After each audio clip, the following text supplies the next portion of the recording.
Hey guys, it is travel day. We are headed from Las Vegas, New Mexico to Alamogordo, New Mexico, which is where White Sands National Park is. We'll be staying there for the week.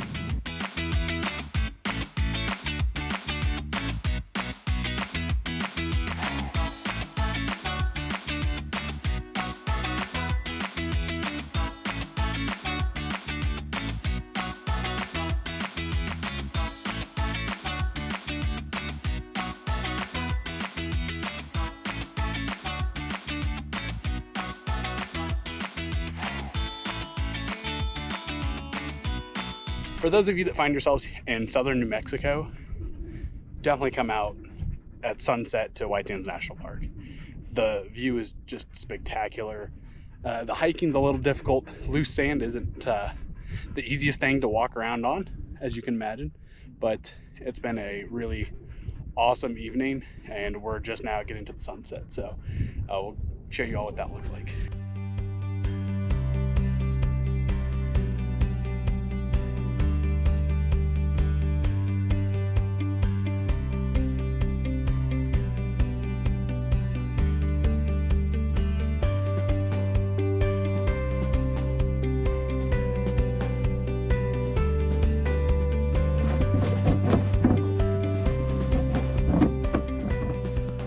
Austin, where are we at? We are at White Sands National Park, which has these really, really awesome gypsum sand dunes. They are super white.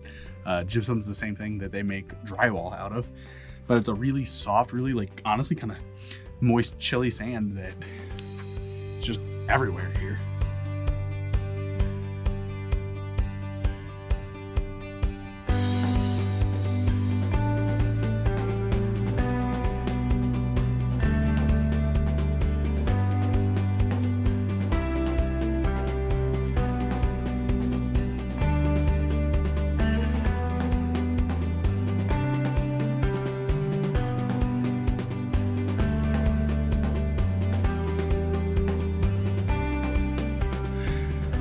Not as fun as the kids made it look.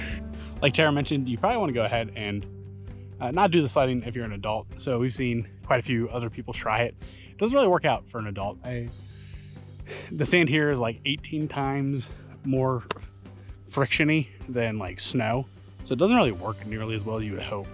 And we found some pretty steep hills, tried to use them, didn't work. So if you have kids, definitely do it. If you don't, I'd go ahead and skip that activity.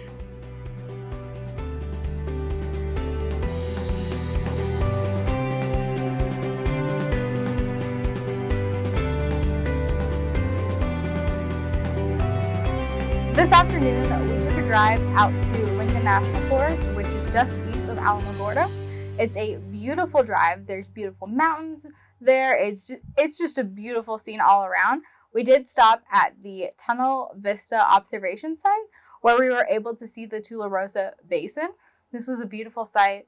It was a really fun drive, seeing everything from the dips and the valleys and the mountains and the beautiful trees and things like that. So we definitely recommend checking that out. Yeah, as we were kind of heading farther east, farther into Lincoln National Forest, we found our way to a small town called Cloudcroft. It's a pretty typical mountain town. It seems that they have some capacity set up for things like skiing in the winter. We saw an outdoor ice skating rink, so it must get pretty chilly and stay pretty chilly up there during the winter. It was a really cool little town. We ended up stopping in at a couple of different shops, a turquoise shop, got Tara some pretty awesome earrings. Definitely check out Cloudcroft if you're in the area. It's a really kind of cool touristy area, but definitely worth checking out. Yes. And like we said, there's tons of beautiful views on the way up there of the Lincoln National Forest. And there's tons of little places where you can just park and look at the beautiful scenery. So definitely check it out. There's nothing that you necessarily have to buy, but just go out there and look and see the beautiful views. Yeah, and as you plan on heading out there, make sure that you get a good nap before, because if you get cranky up there, shit gets rough. Austin may know that from personal experience.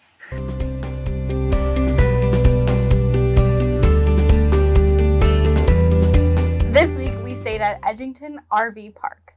It was about $26 a night. We had water and electric hookups.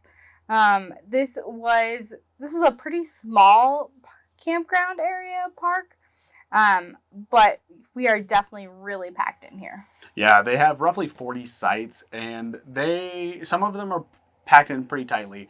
Fortunately, the site that we got is kind of more away from other people, so we don't have anybody super close to us, which is nice. But some of the other ones, especially the sites that do have sewer hookups, are quite a bit closer together than you'd get at pretty much any state park that we've been to. So just something to keep in mind. The one thing I do want to point out is they do have a shower and a bathhouse. The only exception to that is it is a single one for the 40 campsites, and it has a single toilet and a single shower, and is locked once like one person or a couple goes in there to use it. So for this many people, I found myself waiting a couple of times for the shower house since we don't have sewer hookup this week. Just something to think about. Yes. They also do have an activity room here that features 2 coin-operated washer and dryers, as well as some exercise equipment in there. So we did not end up using those, but it's nice to kind of have some of those amenities on site. Yeah. So the next thing we wanted to talk about is they do have a small area that's fenced in that they kind of consider to be like a dog park. Tara tried to take the dogs there one afternoon and unfortunately found that it was covered in brambles and other sharp, pointy things that got stuck in the dog's paws. Yes, it was not a fun experience. I was walking them in there. Basically, I just closed the gate and I went to let one of them off leash, Murphy, and she ran for like 3 seconds and then she just stopped. And while I was fussing with the other dog, Riley, and took her off leash, she immediately did not move or do anything. And I was like, okay, what's going on, you guys? Like, I was pretty freaked out. And then Riley kind of lifted her paw and I could see that there were like 4 or 5 things in there. I was like, okay, whatever.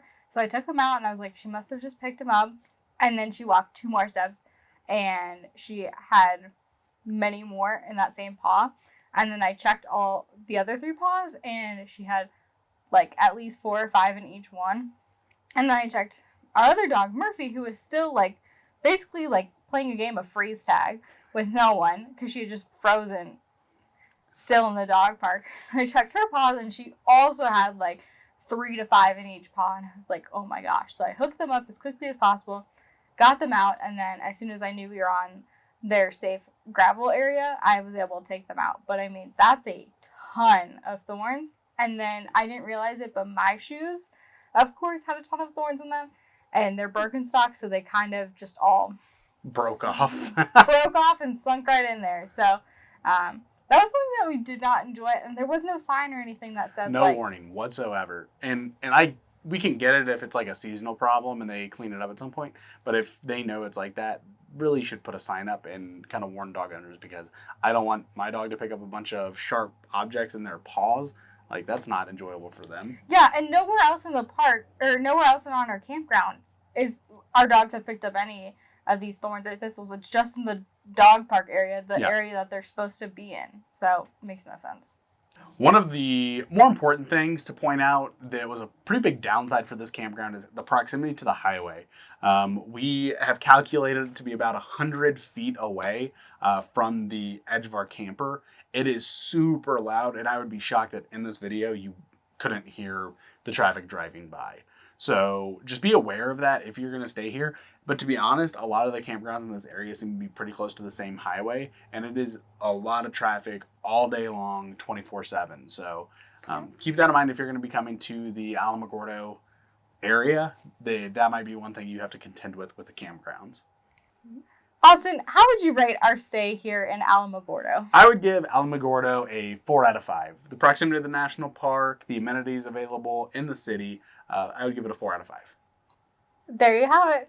Thanks again for joining us today. If you'd like to keep up with more of our adventure, be sure to follow us at 2 Techie Travelers on Instagram, TikTok, Facebook, Twitter, and Pinterest. Yeah, if you want to be notified each time we release a new video, go ahead, hit the bell icon next to the subscribe button. That way you don't miss any new releases. Thank you all and have a great day.